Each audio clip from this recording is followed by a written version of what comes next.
Bismillahirrahmanirrahim. Alhamdulillahirabbil alamin. Arrahmanir rahim. Maliki yaumiddin. Iyyaka na'budu wa iyyaka nasta'in. Ihdinas siratal mustaqim. Siratal ladzina an'amta 'alaihim ghairil maghdubi 'alaihim waladdallin.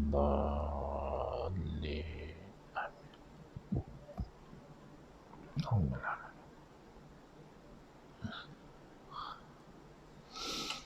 Assalamualaikum warahmatullahi wabarakatuh. Bismillahirrahmanirrahim. Alhamdulillahirabbil alamin. Wa afdhalus salati wa atammu taslim ala sayyidina Muhammadin wa ajmain. Rabbi shrah li sadri wa yassir li amri wahlul 'uqdatam min lisani yafqahu qawli. Subhanaka la ilma lana illa ma 'allamtana innaka antal alimul hakim. Allahumma akhrijna min zulumatil wahmi wa akrimna binuril fahmi waftah alaina bima'rifatil ilmi wa sahhil akhlaqana bil hilm waj'alna mimman yastami'una al-qawla fayattabi'una ahsanah. Allahumma ati nufusana taqwaha wa zakkiha anta khairu man zakkaha anta waliyuha wa maulaha. Allahumma arinal haqqa haqqan warzuqna ittiba'ah wa arinal batila batilan warzuqna ijtinabah. Allahumma anfa'na bima 'allamtana wa 'allimna ma yanfa'una wa zidna ilman wa huda, amma ba'd. Alhamdulillah, muslimin muslimat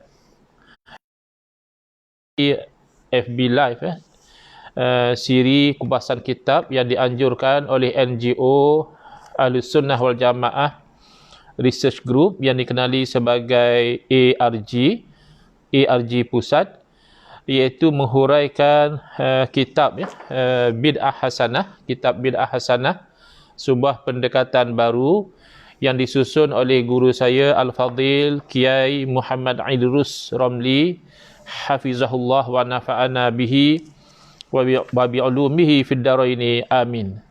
Baik, kita pada malam ini masuk ke siri yang ke-25 daripada kitab Bid'ah Hasanah, sebuah pendekatan baru ini, yang mana kita sampai ke muka surat sepatutnya di muka surat 96.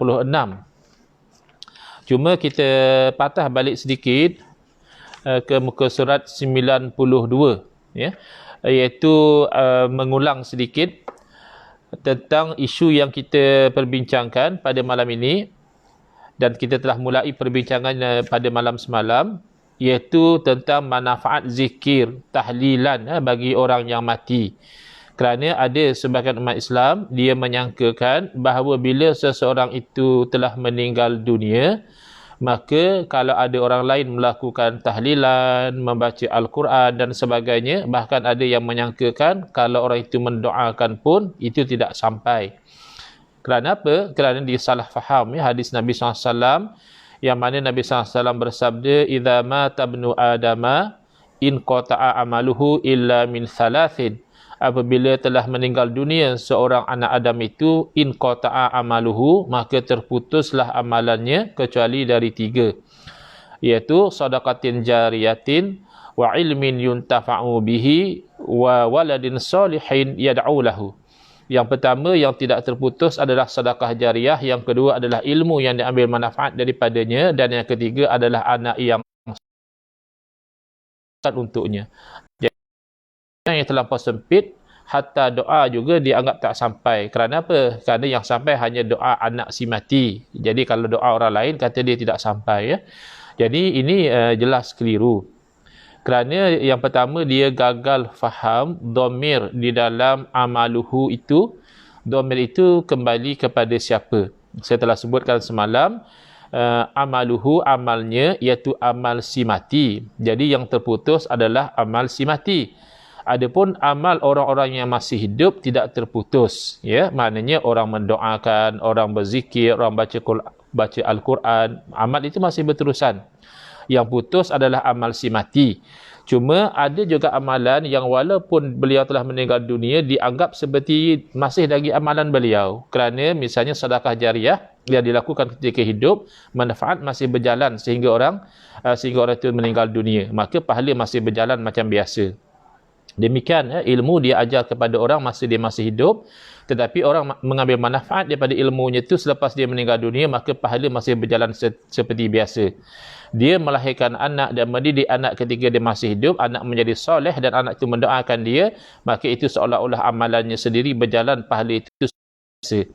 Adapun doa orang lain, tentulah itu memberi manfaat kepada dia, kerana di dalam Al-Quran dan di dalam hadis ada anjuran untuk kita mendoakan kepada orang-orang yang mati. Kalau dikatakan doa selain daripada anak tidak sampai, maka seolah-olah kita menuduh syariat kita ini mengarahkan kita melakukan perkara yang sia-sia. Bahkan dalam solat jenazah juga, itu di dalam rakaat yang bukan rakaat salat jenazah tidak ada rakaat ketika selepas kita takbir yang ketiga itu kan kita mendoakan Allahumma ighfir lahu warhamhu wa'afihi wa'fu anhu dan seterusnya. Maka kalaulah doa itu tidak bermanfaat, seolah-olah syariat kita ini mensyariatkan sesuatu yang sia-sia, yang tidak membawa faedah, itu jelas tidak betul. Kemudian kalau kita sudah faham in qata'a amaluhu itu, iaitu hanya merujuk kepada amal si mati, tidak merujuk kepada amalan orang yang masih hidup, bermakna orang yang masih hidup bila melakukan amal soleh itu mendapat pahala. Cuma persoalannya, orang yang hidup melakukan amal soleh bagi pihak si mati, adakah boleh? Adakah jadi bagi pihak si mati? Jadi di sana amalan seperti haji, amalan seperti umrah, amalan seperti sedekah, itu memang tidak ada keraguan, tidak ada khilaf di kalangan ulama, boleh orang hidup melakukannya bagi pihak orang yang telah meninggal dunia. Kita biasa dengar istilah badal haji. Orang yang sudah menunaikan haji buat diri dia sendiri, dia boleh menunaikan haji bagi pihak orang lain yang telah meninggal dunia. Baik, jadi begitu juga dengan sedekah, sedekah tidak ada khilaf kerana dalil jelas dalam hadis Nabi SAW. Nabi memberitahu bahawa sedekah itu jadi bagi orang yang telah meninggal dunia.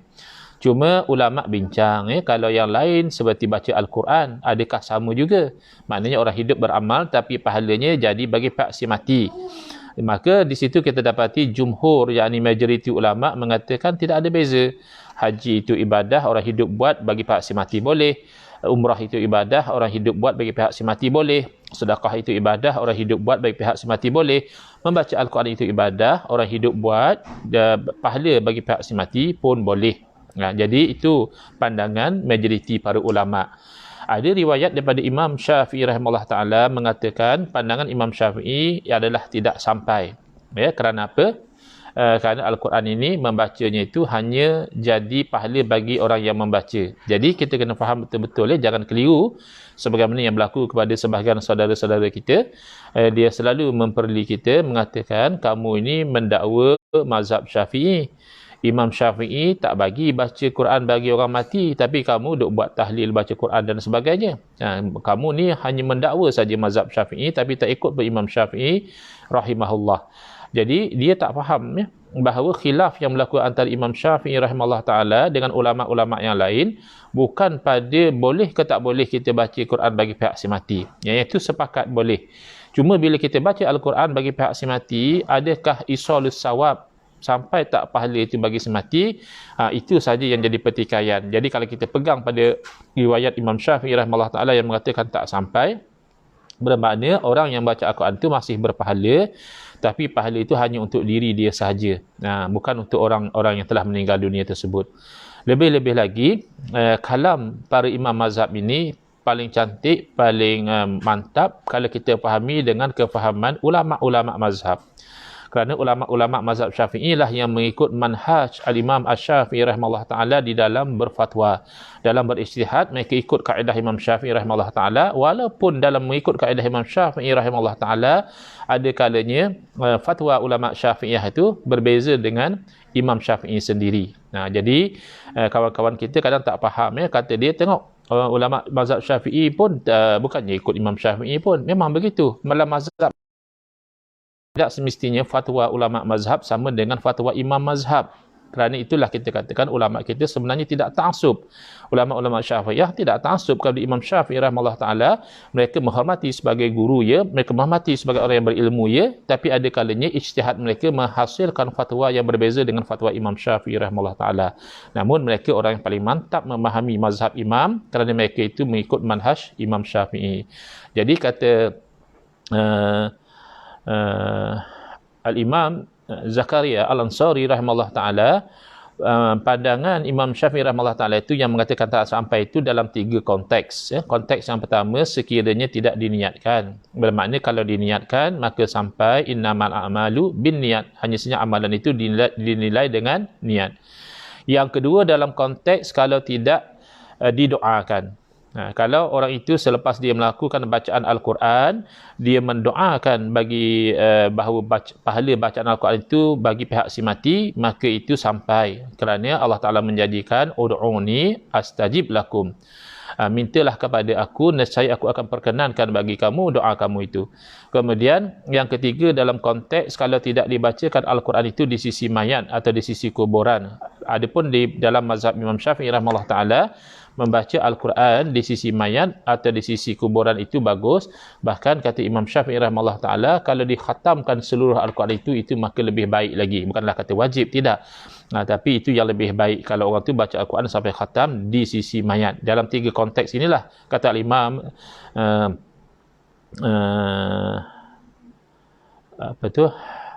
Al-Ansari, Al-Imam Al-Ansari tadi, Zakaria Al-Ansari mengatakan rahimahullah, mengatakan kena difahami ya, pandangan Imam Syafi'i rahimahullah taala dalam masalah isalus sawab, menyampaikan pahala kepada si mati itu dalam 3 konteks yang kita sebutkan tadi. Jadi tidak berlaku ya apa yang didakwa kononnya Imam Syafi'i melarang, itu tidak berlaku. Kemudian apakah sandaran? Sandaran kita itu membaca tahlil, membaca tasbih, membaca takbir dan membaca Al-Quran dengan tujuan itu untuk memberi manfaat kepada orang yang telah meninggal dunia. Apakah sandaran? Itu sandaran daripada apa yang dilakukan oleh Rasulullah SAW dan para sahabat sendiri. Dan dalam hadis yang sahih ya, riwayat Imam Ahmad bin Hanbal rahimahullah taala, riwayat Imam Al-Hakim, At-Tirmizi, At-Tabrani, Al-Baihaqi ya, dalam kitab-kitab mereka. Jadi sandaran amalan ini adalah hadis yang sahih an Jabir bin Abdullah Al-Ansari ibn Abdullah Al-Ansari radhiyallahu anhu. Dia berkata, kharajna ma'a Rasulillah SAW yauman. Satu hari kami bersama Nabi SAW keluar ya, ila Sa'd bin Mu'azin hina tuwafiya. Keluar ke mana? Keluar untuk menguruskan jenazah Sa'ad bin Mu'az radhiyallahu anhu ketika mana sahabat Nabi ini meninggal dunia. Qala falamma shalla alaihi Rasulullah sallam wa wudi'a fi qabrihi wa suwiya alaihi sabbaha Rasulullah sallallahu. Apabila Nabi SAW dah selesai melakukan salat jenazah dan telah diletakkan jenazah di dalam kuburan dan diratakan, yakni ditimbus dengan tanah, lalu Nabi SAW bertasbih subhanallah. Lalu kami bertasbih bersama-sama dengan baginda lama sekali, tawila, dalam satu tempoh yang lama. Subhanallah, subhanallah, subhanallah, tawila, lama. Summa kabbara fakabbarna. Kemudian baginda bertasbih, maka kami juga ikut. Ini ittiba' namanya, ikut kepada perbuatan Nabi SAW. Nabi takbir, sahabat ikut takbir. 5 sabbahta. Selepas selesai semua itu, jadi ada sahabat nak tahulah ya, apa sebab Nabi SAW bertasbih, thumma kabbarta, kemudian kamu bertakbir. Kenapa ya? Lalu Nabi SAW menerangkan, qala laqad tadayaqa ala hadzal abdi salihi qabruhu hatta farrajahu Allahu anhu. Sebabnya adalah kerana hamba yang soleh ini telah dihimpit oleh kuburannya. Bayangkan ya, hamba yang soleh masih lagi dihimpit oleh kuburan, sehinggalah Allah Ta'ala melepaskan dia daripada himpitan tersebut. Jadi difahami daripada hadis ini bahawa perbuatan bertasbih, bertakbir untuk si mati itu Allah jadikan sebab pelepasan daripada himpitan kubur. Maknanya memberi manfaat ya. Tasbih dan takbir orang hidup memberi manfaat kepada orang yang telah meninggal dunia. Dalam riwayat yang lain disebutkan An Jabir radhiyallahu anhu qala lamma mata Sa'dun syahida Rasulullah sallallahu janazatahu fajalasa 'alal qabri faqala. Daripada Jabir radhiyallahu anhu, perawi yang sama menceritakan apabila Sa'ad, yakni Sa'ad bin Mu'az radhiyallahu anhu meninggal dunia, mati syahid, maka Nabi SAW, bukan mati syahid, maka Nabi SAW meninggal dunia, maka Nabi SAW hadir. Syahidah di sini bukan mati syahid, ya. Nabi SAW hadir ke pemungkingan jenazah beliau. Fajalasa 'alal qabri, lalu Nabi SAW duduk di atas kuburan, yakni di sisi kuburan. La ilaha illallah subhanallah. Jadi Nabi SAW ada bertahlil, la ilaha illallah itu tahlil, dan ada bertasbih iaitu subhanallah. Jadi selepas selesai tahlil dan tasbih tadi, Nabi SAW menerangkan, qala hadzal 'abdus salihu laqad dhuyyiqa 'alaihi qabruhu hatta khasyitu alla yuwassa'a 'alaihi thumma wussi'a 'alaihi. Jadi Nabi SAW bersabda, sesungguhnya hamba yang soleh ini telah disempitkan ke atasnya oleh kuburannya. Sehingga aku merasa bimbang bahawa tidak akan lagi dilapangkan baginya, tapi kemudian dilapangkan. Jadi ini juga menjadi satu bukti bahawa amalan bertahlil dan bertasbih oleh orang yang masih hidup, Allah Ta'ala terima itu sebagai sebab menjadi satu manfaat kepada orang yang telah meninggal dunia. Antaranya orang yang kuburannya itu sempit diluaskan oleh Allah Subhanahu Wa Ta'ala. Baik.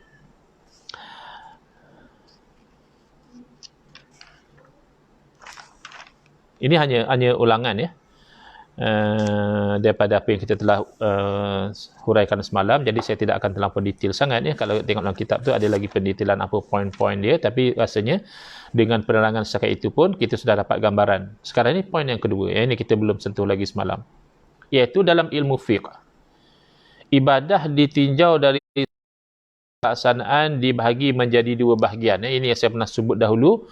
Ibadah mahdah, ibadah semata-mata yang tidak difahami, apakah illah, apakah asas hukum di sebaliknya, dan ada di sana ibadah yang ghairu mahdah, yang boleh difahami apakah illah di sebalik hukumnya itu. Jadi ibadah yang mahdah ini, kalau kita tidak memahami apakah illahnya, maka kita terikat dengan ikatan dia. Dari segi masa misalnya, tak boleh kita buat luar daripada masa tu. Jangan kita pandai-pandai misalnya kita nak kata kenapa subuh pada waktu macam ni terlampau awal lah, kita susah nak bangun, kita ubahlah supaya kita tenang, solat subuh tu pukul 8 pagi lah baru kita solat, atau pukul 9 misalnya. Itu tak boleh. Tetap waktu subuh itu, kalau di dalam konteks di Kuala Lumpur ni, kita lakukan antara jam sekitar 6 lebih sedikit hingga 7 lebih sedikit. Itu waktu solat subuh. Kerana ini ibadah yang dari segi waktunya itu diikat. Cuba lihat, ya, di sini dituliskan.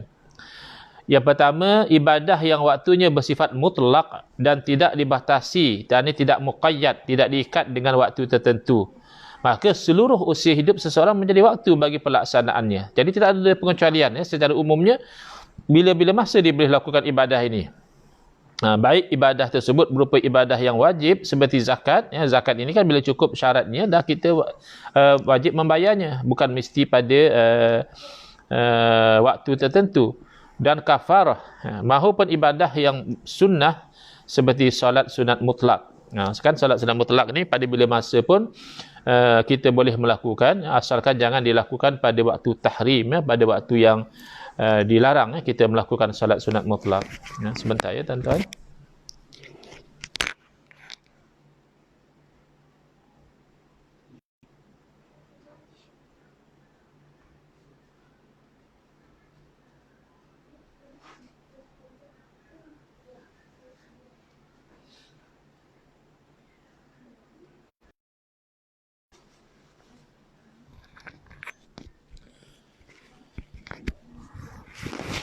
Bismillah, kita sambung lagi.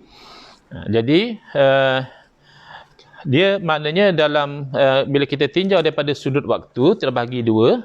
Satu yang mutlak, yang tidak dikhususkan waktu-waktu tertentu, boleh secara umumnya, ya, kita melakukan pada bila-bila masa yang sesuai. Kemudian ada juga ibadah yang tidak mutlak, dia muqayyad, maknanya diikat dengan waktu. Kerana agama telah menetapkan waktu tertentu bagi pelaksanaannya, Oleh itu tidak boleh dilakukan sebelum waktunya, dan haram apabila dilakukan terlambat dari waktunya, macam solat lah ya. Ataupun puasa Ramadan misalnya, puasa wajib, kita nak buat sebelum masuk Ramadan, kita dah nak puasa wajib, tak boleh. Puasa sunat boleh. Ataupun kita nak puasa Ramadan tu nantilah, lepas habis bulan Ramadan kita baru nak puasa misalnya, itu pun juga haram. Kecuali dengan keuzuran lah. Keuzuran tu maka namanya qada ya. Diqada kemudian. Yang maksudnya dalam keadaan kita nak buat adaan itu, dia kena ikut waktu dia. Hal ini seperti waktu pelaksanaan solat 5 waktu dan puasa Ramadan. Demikian sebagaimana yang diterangkan dalam kitab-kitab usul fiqh. Jadi dalam kitab usul fiqh telah menerangkan ibadah terbahagi kepada dua. Jadi kawan-kawan kita kebanyakan komplain mereka itu timbul daripada salah faham terhadap konsep ini. Kenapa kamu baca Yasin malam Jumaat? Ya, baca Yasin pada bila-bila masa kan boleh. Cuma kami ini membiasakan diri membacanya pada malam Jumaat. Satu. Yang kedua, masih ada sandaran riwayat walaupun tidak kuat yang menunjukkan kepada kelebihan membaca Yasin pada malam Jumaat. Man qara'a surata Yasin fi lailatul Jum'ati ghufira lahu au asbaha maghfuran lahu. Ada riwayat bahawa Nabi SAW memberitahu sesiapa yang membaca surah Yasin pada malam Jumaat, maka diampunkan dosa dia ya, ataupun berpagi-pagi dia itu dalam keadaan telah diampunkan dosa dia. Jadi walaupun riwayat ini bila dikaji oleh orang-orang yang pakar dalam bidang hadis, para muhaddis, mereka mendapati riwayat hadis ini tidak kuat, tetapi kan itu hanya cerita tentang kelebihan. Membaca Yasin telah pasti ya, Yasin sebahagian daripada Al-Quran. Hukum membaca Al-Quran adalah sunat, maka hukum membaca Yasin adalah sunat. Adakah ditetapkan waktunya? Tidak ditetapkan ya. Pada bila-bila masa boleh baca, malam Jumaat boleh, malam Sabtu boleh, malam Ahad boleh, siang boleh, pagi boleh, petang boleh. Itu asalnya. Jadi orang ini kenapa agak bersungguh dia tu melakukannya pada malam Jumaat? Kerana boleh jadi riwayat yang tidak kuat itu memang Nabi SAW bersabda demikian. Kerana hadis yang dhaif ini bukan bermakna Nabi SAW tidak mengucapkannya, tapi bermakna kemungkinan Nabi SAW mengucapkannya itu tidak sebagus kalau ianya dinilai hadis yang sahih. Jadi sebenarnya selain daripada hadis yang mutawatir, selain daripada hadis yang diriwayat oleh bilangan yang begitu ramai, hadis yang ahad walaupun sahih, dia sama seperti hadis yang dhaif juga, iaitu sama-sama tak pasti. Kalau mutawatir memang yufidul yakin. Ya, hadis mutawatir yang diriwayat oleh bilangan perawi yang ramai itu menyebabkan kita yakin ini memang pasti daripada Nabi SAW. Takkanlah seramai itu pakat tersilap, pakat terlupa, mustahil. Tapi kalau hadis ahad yang diriwayat oleh bilangan yang sedikit, maka di situ ada keraguan ya, kerana tak ramai, seorang dua orang ni dia mungkin terlupa, mungkin tersilap dan sebagainya, maka yufiduz zon. Ya, hadis yang tidak mutawatir dia hanya membawa kepada berat sangkaan sahaja. Tetapi untuk lebih terperinci, para ulama pergi lebih jauh daripada itu. Kalau mutawatir tak perlu nak kaji panjang-panjang sebab dah yakin. Sekarang ni bila ada keraguan, maka ulama bekerja lebih. Ulama melihat kepada status perawi, ulama melihat kepada sambung tak bersambung sanad. Maka bila kualiti perawinya bagus, sanad juga bersambung penuh, maka dikatakan kemungkinan besar Nabi SAW kata. Logiknya begitu, itu dinamakan istilahnya sahih. Sementara yang mungkin perawinya ada cacat daripada sudut kualitinya, dari segi dobitnya dan sebagainya, ataupun ada terputus di mana-mana dari segi chain of narration tu, mungkin tidak disebut nama sahabat, mungkin tidak disebut nama tabi'in dan sebagainya, maka itu menjadi satu kelemahan daripada kajian para ulama hadis. Makanya kemungkinan Nabi SAW mengatakan hadis itu tidak sebagus sebagaimana hadis yang dikelaskan hadis yang sahih. Tapi adakah bermakna Nabi SAW tidak bersabda demikian? Tidak. Kemungkinan Nabi SAW bersabda demikian ada. Maka mengambil kira waktu itulah, maka para ulama mengatakan hadis dhaif itu masih boleh dijadikan sandaran di dalam fadailul a'mal, di dalam hanya menceritakan kelebihan-kelebihan beramal macam kes tadilah. Yang hukum baca surah Yasin telah sabit, cuma kelebihannya adalah diampunkan dosa. Walaupun tidak pasti, orang yang cermat dia mahu mengejar kelebihan itu kalau benar sabda Nabi SAW, memang itu daripada Nabi SAW, maka dapatlah fadilat diampunkan dosa. Kalau memang hadis itu sebenarnya tidak disabdakan oleh Nabi SAW, masih lagi tidak lepas daripada hukum membaca Al-Quran, iaitu diberi pahala. Jadi lebih sebenarnya kawan-kawan yang membaca surah Yasin pada malam Jumaat, dia bukan menetapkan sebagaimana yang dituduh oleh orang-orang yang tidak faham. Kata dia, kami tahu baca Yasin, komplain sebab kamu itu menetapkan, sedangkan tidak ada dalil untuk menetapkan baca Yasin itu malam Jumaat. Jadi dia kena faham beza antara menetapkan dengan membiasakan diri, tak sama. Sebab orang yang baca Yasin malam Jumaat, dia tidak menetapkan dengan makna dia mengatakan siapa yang nak baca Yasin mesti malam Jumaat, malam lain tak boleh baca Yasin. Itu memang jelas dia tidak boleh kerana tidak ada dalil demikian. Atau dia mengatakan siapa yang nak baca Al-Quran pada malam Jumaat, dia mesti baca surah Yasin, tak boleh baca surah lain. Itu jelas tak boleh kerana tidak ada dalil. Tetapi yang dilakukan oleh umat kita, masyarakat Nusantara ini, lebih kepada membiasakan diri. Jadi setiap malam Jumaat mereka membiasakan diri membaca surah Yasin. Tak kisahlah nak baca seorang-seorang, bagus. Nak baca ramai-ramai pun tidak ada larangan. Kan dia tidak diikat.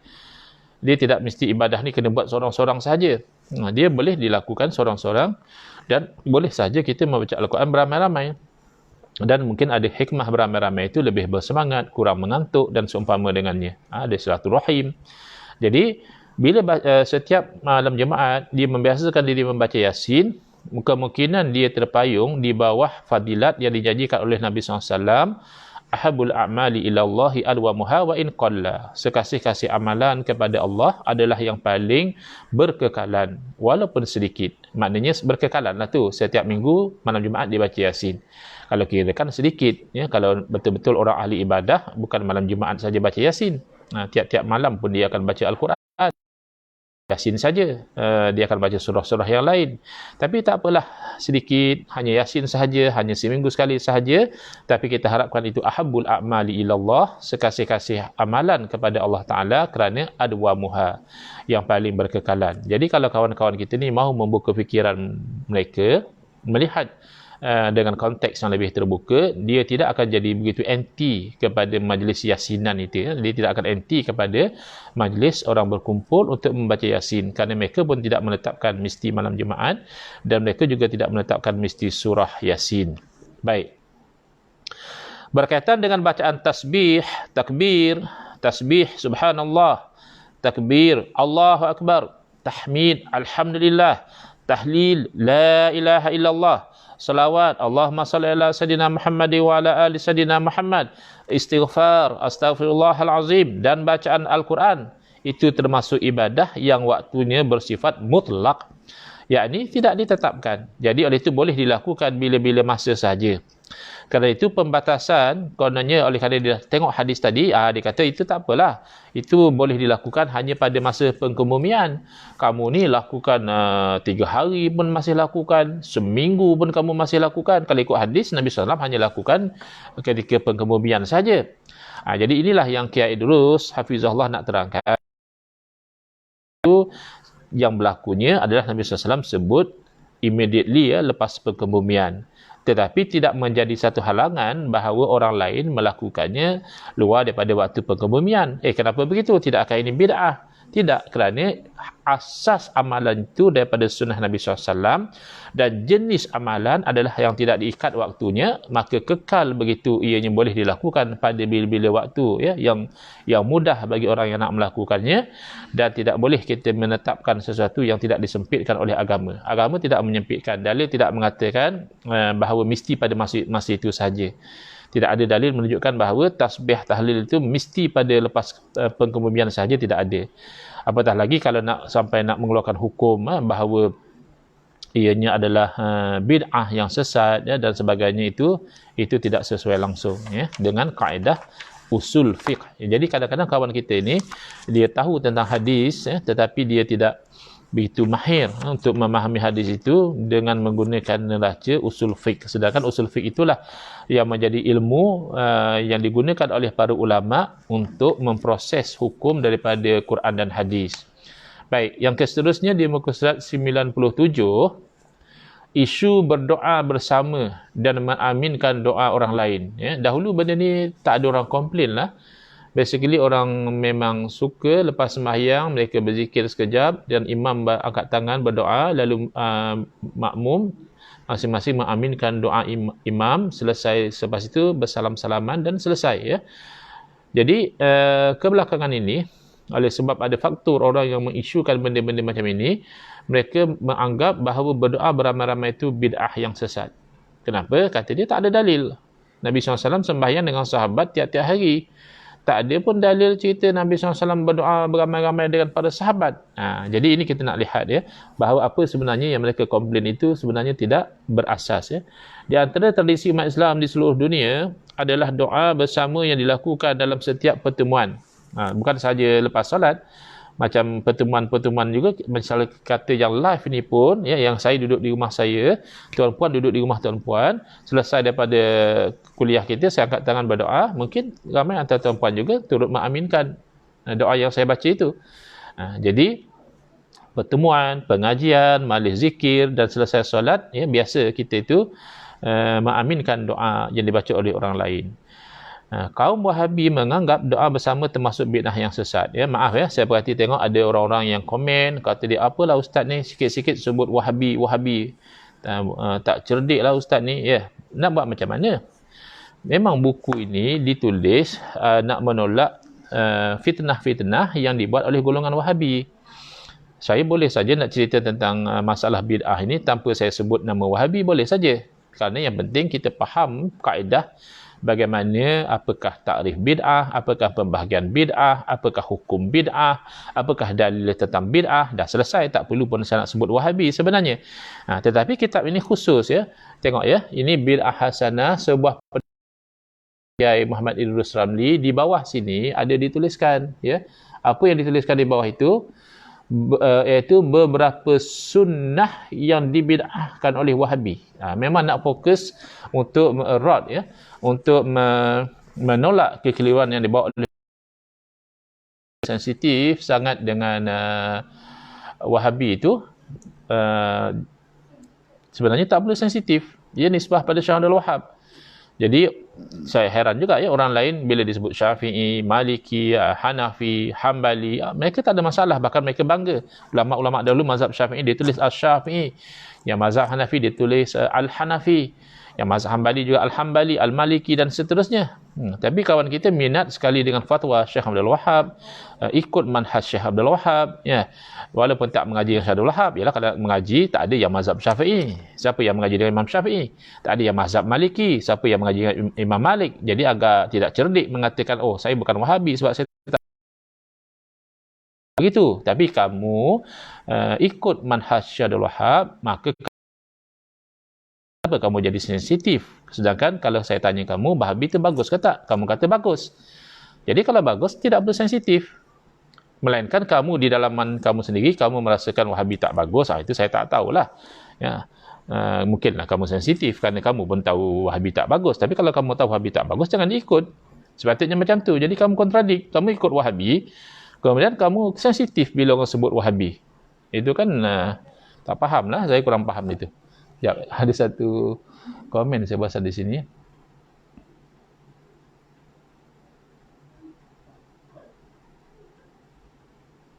Oh, ini tentang hilang dah. Hilang dah. Lebih kurang saya sempat baca tadi tentang masalah qaul qadim dengan qaul jadid. Kan kita kalau ambil tahu sedikit tentang perkembangan mazhab Imam Syafi'i rahimahullah ta'ala, kita mungkin pernah dengar bahawa Imam Syafi'i rahimahullah ta'ala ada mempunyai qaul qadim dan qaul jadid. Qadim maknanya lama, dalam konteks ini qadim maknanya lama. Kalau konteks ilmu tauhid itu qadim lain maknanya. Qadim di sini maknanya lama, jadid maknanya baru. Jadi Imam Syafi'i rahimahullah ta'ala ada dua set of fatwas, ada dua himpunan fatwa. Satu fatwa-fatwa Imam Syafi'i sebelum beliau tinggal di Mesir, itu qaul qadim, ya, fatwa yang lama. Kemudian setelah Imam Syafi'i rahimahullah ta'ala pindah tinggal di Mesir, banyak sekali fatwa-fatwa yang lama itu dinilai semula oleh Imam Syafi'i sendiri rahimahullah ta'ala, lalu beliau mengubah fatwa beliau. Maka fatwa-fatwa beliau yang baru ketika sudah tinggal di Mesir itulah yang dikenali sebagai qaul jadid. Jadi yang mana satu sebenarnya mazhab Imam Qadim ataupun kaul jadid? Secara teknikal tentulah kaul jadid, kerana kaul qadim itu telah Imam Syafi'i telah rujuk, maknanya marju' anhu. Imam Syafi'i dah tak berpegang begitu lagi. Mazhab ini kan maknanya pandangan ataupun pegangan ataupun pendapat. Jadi bila Imam Syafi'i rahimahullah taala sudah ada kaul jadid, pandangan baru tentang sesuatu hukum, maka kaul qadim itu bukan mazhab Imam Syafi'i lagi, sudah tidak jadi pegangan beliau lagi. Misalnya dalam satu isu, Imam Syafi'i mengatakan sah. Dulu Imam Syafi'i kata sah buat macam itu. Kemudian sekarang dia duduk di Mesir, Imam Syafi'i kata setelah beliau nilai semula, beliau kata tidak sah. Maka hukum yang mengatakan sah itu bukan lagi mazhab Imam Syafi'i, kerana Imam Syafi'i sudah meninggalkannya. Jadi secara asas, kalau dari segi teknikal, yang dikatakan mazhab Syafi'i adalah kaul jadid. Kalau kaul qadim sudah tidak mazhab lagi. Tetapi kita kena ingat ya, bila kita sebut mazhab Syafi'i itu sebenarnya merujuk kepada himpunan fatwa-fatwa ulama yang mengikut manhaj Imam Syafi'i rahimahullah taala. Jadi bukan kata saya ikut mazhab Syafi'i, kenapa kamu tak ikut fatwa Imam Syafi'i? Tidak semestinya. Kerana fatwa Imam Syafi'i itu sampai kepada murid beliau, bahkan ada kalanya berbeza riwayat, ada kata Imam Syafi'i fatwa macam ini, ada mengatakan Imam Syafi'i berfatwa lain, bahkan boleh jadi Imam Syafi'i sendiri menilai dan menukar fatwa. Maka ulama-ulama yang datang kemudian, mereka ada peluang untuk menilai dan mentahqiq pandangan yang pelbagai dalam mazhab Syafi'i. Maka banyak fatwa-fatwa Imam Syafi'i yang jadid yang dijadikan pegangan, dan ada juga setelah dinilai ulama-ulama mazhab Syafi'i lihat pandangan yang qadim, mazhab yang lama itu yang lebih kuat. Maka mereka menjadikan itu sebagai pandangan yang muktamad. Muktamad maksudnya yang dijadikan sebagai sandaran dalam mazhab. Jadi secara lulus kita kata, kita pergi secara mendalam, rupa-rupanya bercanggah dengan kaul jadid. Tak sama dengan pandangan baharu Imam Syafi'i. Jadi penggunaan mazhab Syafi'i itu adalah secara meluas. Bukan merujuk kepada Imam Syafi'i rahimahullah ta'ala seorang, tetapi merujuk kepada generasi demi generasi hinggalah sampai kepada kita himpunan yang dikatakan fatwa ulama-ulama yang ikut pada manhaj Imam Syafi'i rahimahullah ta'ala. Jadi itu saya harap menjawab soalan saudara kita yang bertanya melalui ruangan komen tadi, yang tapi masa saya scroll tu dah terhilang pula. Lebih kurang macam itulah yang saya fahami soalan dia. Baik, jadi kembali kepada isu mendoakan tadi. Doa, satu orang angkat tangan doa, yang lain aminkan. Ini sudah memang biasa diamalkan. Tetapi peliknya bila umat Islam lakukan, Wahabi kata ini bid'ah yang sesat. Tapi kalau Wahabi lakukan tak apa-apa. Kalau ada tokoh Wahabi yang angkat tangan berdoa, diaminkan oleh orang lain, tidak boleh dikomplain. Tapi kalau umat Islam yang lain lakukan, kata dia itu bid'ah yang sesat. Maaf ya, kalau ada yang sensitif dengar perkataan Wahabi, tak payah dengarlah ya. Tapi memang Wahabi itu satu pandangan ideologi yang wujud. Jadi orang yang tak nak dengar Wahabi, orang yang nak membutakan mata kepada sejarah, nak buat macam mana? Nasiblah ya. Okay. Jadi kaum muslimin melakukan doa bersama dalam banyak momen kerana beberapa alasan. Ini kesunahan doa beramai-ramai itu sebenarnya bukanlah satu benda yang direka out of nothing. Bukanlah saja-saja kita mereka macam itu saja. Itu yang selalu mereka kata, boleh sangat nak buat satu benda baru lalu dikatakan hasanah. Bukan begitu. Bukan benda baru sebenarnya. Benda itu ada sandaran dalam agama. Tapi kan doa ini adalah ibadah yang tidak terikat. Makanya ada keluasan. Pertama, doa bersama ini adalah amalan para nabi yang dianjurkan untuk diikuti oleh Allah kepada kaum muslimin ya. Jadi secara umumnya, walaupun ini amalan nabi yang terdahulu ya, para ulama kita menerima selagi mana tidak dibatalkan dalam syariat kita. Ya, ini syariat Nabi Musa, bukan syariat kita ya. Tapi kalau tidak ada nas yang membatalkan amalan ini, maka kebanyakan ulama menerima, baik menerima sebagai sumber hukum, masdar min masadir syariah, satu sumber daripada sumber-sumber syarak, ataupun sepaling kurang dikatakan istiqnas sebagai penguat ya. Syariat zaman dahulu itu menjadi dorongan untuk kita melihat bahawa ianya tidak dilarang ya di dalam agama kita. Lebih-lebih lagi memang tidak ada nas yang melarang. Jadi ini diceritakan di dalam Al-Quran tentang dikabulkan doa Nabi Musa AS dan doa Nabi Harun AS. Dalam surah Yunus ayat 89 Allah berfirman, Qala qad ujibat da'watakuma fastaqima. Qad ujibat da'watakuma fastaqima. Allah berfirman, sesungguhnya telah diperkenankan doa kamu berdua. Oleh kerana itu, kamu berdua itu tetaplah berada pada jalan yang lurus. Itu sebutan Al-Quran, doa kamu berdua. Jadi dalam ayat di atas, Al-Quran menegaskan tentang dikabulkan doa Nabi Musa alaihissalam dan doa Nabi Harun alaihissalam. Padahal yang disebutkan dalam ayat-ayat sebelum tu, sebelum dikatakan doa kamu berdua itu, yang berdoa sebenarnya hanya Nabi Musa alaihissalam. Nabi Musa yang berdoa. Tapi Allah Ta'ala nisbahkan kepada kedua-duanya. Da'watakuma, doa kedua-dua kamu. Lalu mengapa yang dikabulkan permohonannya dua orang, yang berdoa hanya satu orang? Iaitu Nabi Musa dan Nabi Harun diperkenankan doa mereka dua, padahal yang berdoa hanya seorang, itu Nabi Musa alaihissalam. Maka para ulama ahli tafsir sejak generasi salaf menegaskan bahawa Nabi Musa alaihissalam membacakan doa, sedangkan Nabi Harun alaihissalam membacakan amin. Nabi Musa yang berdoa, Nabi Harun kata amin, perkenankan doa. Jadi hal ini menunjukkan bahawa doa bersama dengan dipimpin oleh seorang imam adalah ajaran Al-Quran, bukannya satu benda bid'ah. Jadi kadang-kadang orang-orang yang berfahaman Wahabi ini, dia sebut saja dia pejuang Quran dan Sunnah. Dia pun tidak baca tafsir-tafsir Al-Quran oleh ulama' muktabar. Dia pun tak baca syarah-syarah hadis oleh ulama' yang muktabar. Dia hanya jumpa satu ayat Quran, dia hanya jumpa satu hadis. Misalnya ayat Quran dia jumpa al-yawma akmaltu lakum dinakum, hari ini kami telah sempurnakan bagimu agama kamu. Hadis dia jumpa hadis wa kullu bid'atin dalalah. Maka inilah dua yang dijual ke sana kemari untuk membid'ah sesatkan amalan-amalan umat Islam. Dia tak buka pun hati dia, fikiran dia bernilai bagaimana Allah Ta'ala menisbahkan da'watakuma, doa kedua-dua kamu, padahal yang berdoa hanya seorang. Jadi ahli tafsir mengatakan yang berdoa memang Nabi Musa alaihissalam seorang.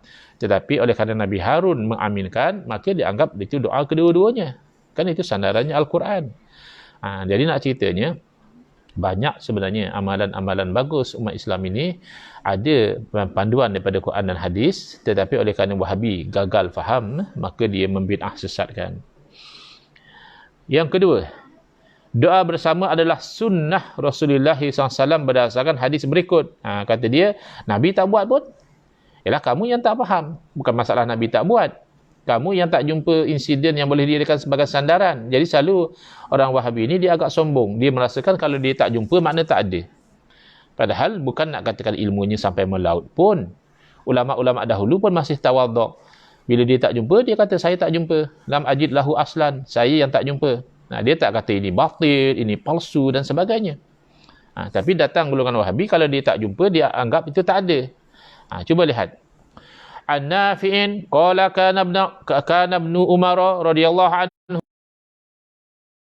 lam yakum hatta yad'u li jusalaihi bihadhihi al-kalimati wa qala falamma kana Rasulullah sallallahu alaihi wasallam yaqumu min majlisin hatta itu selain maknanya. Qallama kana Rasulullah sallallahu hatta yad'u bihaula'i ad-da'awat. Allahumma qsim lana min khasyatika ma tahulu bihi bainana wa baina ma'asik wa min ta'atika ma tuballighuna bihi jannatak wa minal yaqini ma tuhawwinu alaina masa'ibad dunya. Allahumma matti'na bi asma'ina wa absarina wa quwwatina ma ahyaitana waj'alhu al-waritha minna waj'al sa'rana 'ala man zalamana wansurna 'ala man 'adana wa la taj'al musibatana fi dinina wa la taj'alid dunya akbara hammina wa la mablagha ilmina wa la tusallit 'alaina man la yarhamuna. Ini bagus kalau kita nak jadikan sebagai doa kita, doa selepas majlis dan sebagainya, kerana ini doa lafaznya warid daripada Nabi sallallahu alaihi wasallam. Poinnya apa?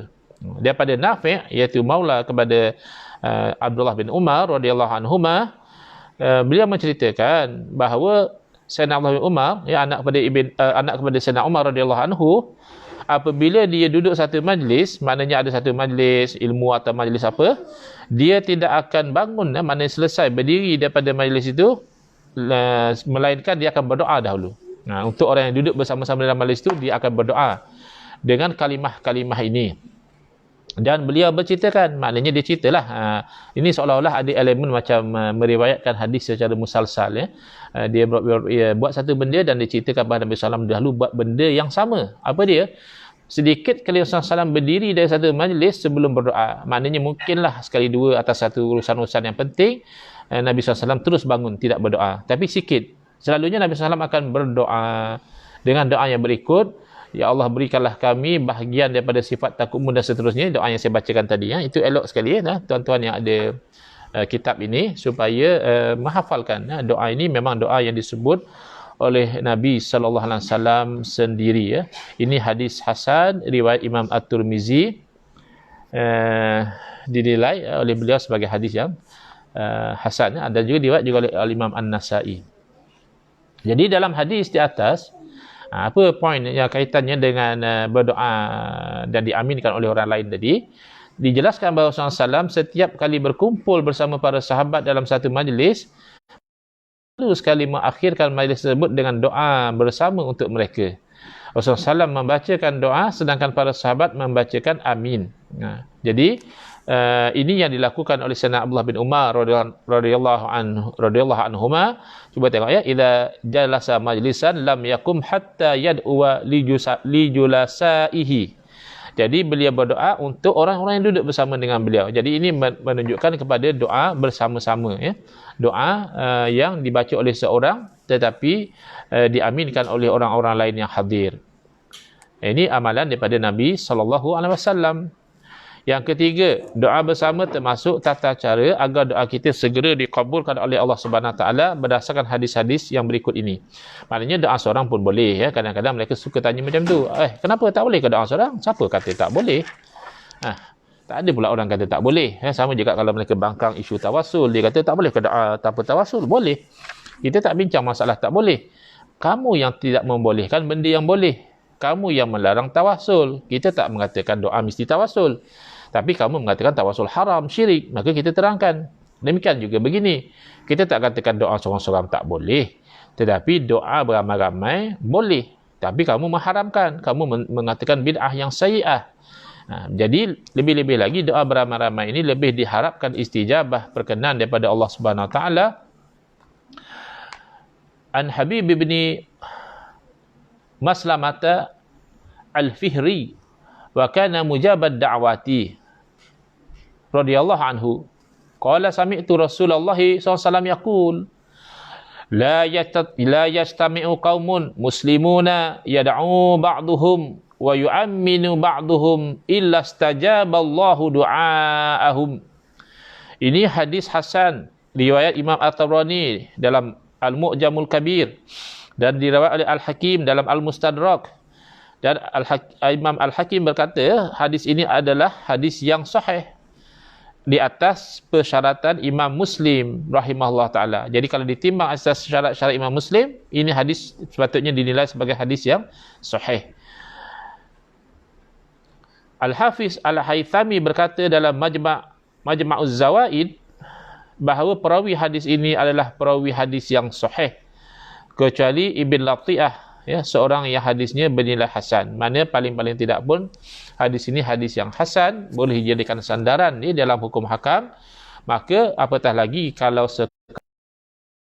kelebihan beramal. Doa confirm itu adalah satu perkara yang baik, tetapi kelebihan kalau kita itu berdoa dan diaminkan oleh yang lain, itulah Allah Ta'ala pasti memperkenankan. Ya, saya ulang ya, ataupun saya terjemahkan daripada Habib bin Maslamah Al-Fihri radhiyallahu anhu. Dan beliau ni tergolong daripada sahabat Nabi yang selalu dikabulkan doanya. Dia menceritakan, saya mendengar Rasulullah SAW bersabda, tidaklah berkumpul satu kaum muslimin, lalu sebahagian mereka berdoa dan sebahagian yang lain yang mengucapkan amin, kecuali Allah pasti mengabulkan doa mereka. Itu pun yang berlaku sebenarnya. Kita berkumpul dalam majlis ilmu, guru angkat tangan berdoa, yang lain mengaminkan. Kita berkumpul dalam majlis solat, imam berdoa, makmum mengaminkan. Dan kadang-kadang tidak mustahil imam minta makmum berdoa. Kadang-kadang kalau makmum tu guru misalnya orang alim, kadang-kadang imam minta kepada orang alim tadi mendoakan. Jadi tak mestilah imam yang mendoakan. Yang penting amalan kita itu terpayung dengan hadis yang sahih ataupun hadis yang hasan ini, bahawa doa yang demikian itu memang diharapkan perkenan daripada Allah Subhanahu Wa Taala. An Ibni Abbas radhiyallahu anhu qala Ibni Abbas radhiyallahu anhuma qala Rasulullah sallallahu alaihi wasallam ad-da'iyu wal mu'amminu fil ajri syarikani. Daripada Sayyidina Abdullah bin Abbas radhiyallahu anhuma, beliau berkata, Nabi SAW bersabda, tolong orang-orang yang telah terpengaruh dengan fahaman Wahabi ini jangan suka sangat komplain amalan-amalan umat Islam yang kamu tak faham dalil mereka. Mereka beramal ikut kepada para alim ulama memahami dalil. Nabi SAW bersabda, orang yang berdoa dan orang yang mengaminkan doa dari segi pahala mereka itu berkongsi, sama-sama dapat pahala. Ini hadis riwayat Ad-Dailami dalam Musnadul Firdaus dengan sanad yang lemah, tetapi kelemahan hadis dengan hadis sebelumnya dan ayat Al-Quran di atas. Sebagaimana yang kita tahu, kadang-kadang hadis itu kalau lihat kepada dirinya sendiri ianya lemah, tetapi bila lihat kepada riwayat hadis yang lain dan juga makna daripada Al-Quran, maka makna hadis itu menjadi kuat dan boleh diamalkan. Yang keempat, mengaminkan doa orang lain termasuk sunnah Rasulullah SAW berdasarkan hadis sahih berikut ini. An Qais bin Makhramata anna rajulan ja'a Zaid bin syai'in faqala lahu Zaidun alaika bi Abi Hurairah fa innahu baina anna wa Abu Hurairah wa fulanun fil masjidi dhata yaumin nad'u Allah ta'ala wa nadhkuru rabbana kharaja alaina Rasulullah sallallahu alaihi wasallam hatta jalasa ilaina qala fajalasa wa sakatna faqala lilladzi kuntum fi qala Zaidun fada'autu ana wa sahibi qabla Abi Hurairah wa ja'ala Rasulullah sallam yu'amminu ala du'aina qala thumma da'a Abu Hurairah faqala Allahumma inni as'aluka mithla alladhi sa'alaka sahibaya hadhani wa as'aluka ilman la yunsa faqala Rasulullah sallam amin faqulna ya Rasulullah wa nahnu nas'alullaha ilman la yunsa faqala sabaqakuma biha ad-Dawsiyyu. Daripada Qais bin Makhramah Al-Madani radhiyallahu anhu bahawa seorang lelaki mendatangi Zaid bin Sabit radhiyallahu anhu lalu menanyakan tentang sesuatu, lalu Zaid berkata, kamu bertanya kepada Abu Hurairah saja. Jadi kadang-kadang orang tanya kita tak tahu. Saya kadang-kadang dapat soalan dalam Facebook, dalam Messenger, dalam WhatsApp, tapi saya sebenarnya tak tahu atau saya tak pasti jawapannya. Jadi selalu saya kata minta maaf, bagi saya masa untuk saya dapatkan kepastian. Jadi ataupun saya akan suggest kalau boleh soalan macam ni tanya doktor ni, tanya ustaz ni. Kerana kadang-kadang kita lihat pertanyaan itu lebih sesuai dijawab oleh orang yang lebih mengetahui. Kerana ketika kami Abu Hurairah dan si fulan di masjid, kami berdoa dan berzikir kepada Allah Taala. Jadi apa sebab Sayyidina Zaid bin Thabit radhiyallahu anhu dia tak nak jawab? Dia suruh orang tu pergi tanya Abu Hurairah. Ada sebab dia. Kenapa? Kerana percaya kepada aminnya Rasulullah SAW kepada doa Sayyidina Abu Hurairah radhiyallahu anhu. Ditanya kepada Sayyidina Zaid, kata dia, kamu tanya Abu Hurairah lah. Kenapa tanya Abu Hurairah? Ada cerita dia. Iaitu pada satu ketika kami, Abu Hurairah dan satu orang lelaki lain di masjid, bertiga, kami berdoa dan berzikir kepada Allah. Mujurlah zaman tu tak ada Wahabi. Kalau ada Wahabi, sahabat Nabi pun dibid'ah sesatkan. Ni pasal tak ada dalil. Suruh berdoa dan berzikir pada masa tu. Tapi sahabat faham, doa dan zikir ibadah yang umum. Tak perlu dalil khusus kenapa berzikir pada pukul sekian, kenapa berzikir sekian banyak. Kerana ibadah yang tidak diikat. Doa pada bila-bila masa, doa dengan apa-apa doa yang baik, zikir pada bila-bila masa, sebanyak mana yang mampu, itu tidak ditetapkan. Jadi sahabat faham. Jadi tiba-tiba SAW keluar kepada kami sehingga Nabi SAW duduk bersama kami. Lalu kami diam. Jadi sahabat bila Nabi duduk bersama, mereka diam. Kerana menghormati kepada Nabi SAW. Jadi Nabi SAW mesra dengan sahabat. Nabi kata, kembalilah. Apa yang kamu dah buat tadi, teruskan. Jadi Sayyidina Zaid berkata, lalu aku dan temanku berdoa sebelum Abu Hurairah. Jadi bila disuruh Nabi SAW teruskan apa yang kamu sedang buat tadi, mereka pun teruskanlah itu berdoa. Jadi berdoa, Nabi SAW membaca amin. Apa yang didoakan, dibacakan amin oleh Nabi SAW. Masya Allah, tabarakallah. Ini satu kelebihan yang diperolehi oleh sahabat ini. Doa mereka diaminkan oleh Nabi SAW. Kalau Wahabi, mereka keberatan nak mengaminkan doa orang, bagi salam saja terus bangun, tak mahu kononnya terlibat dengan bid'ah. Nanti kalau duduk lama-lama terpaksa aminkan doa imam. Nabi SAW tidak akhlak baginda tidak demikian. Baginda bila ada orang berdoa, walaupun orang itu lebih rendah martabat daripada baginda, jelas tidak ada insan yang sama martabat dengan Nabi SAW, tapi Nabi tidak keberatan mengaminkan. Jadi kadang-kadang ada sifat ego, sifat memandang rendah kepada orang lain. Orang lain semua ahli bid'ah, orang lain semua ahli jahil, orang lain semua tidak faham sunnah. Akhirnya tidak mahu diaminkan doa mereka. Nabi SAW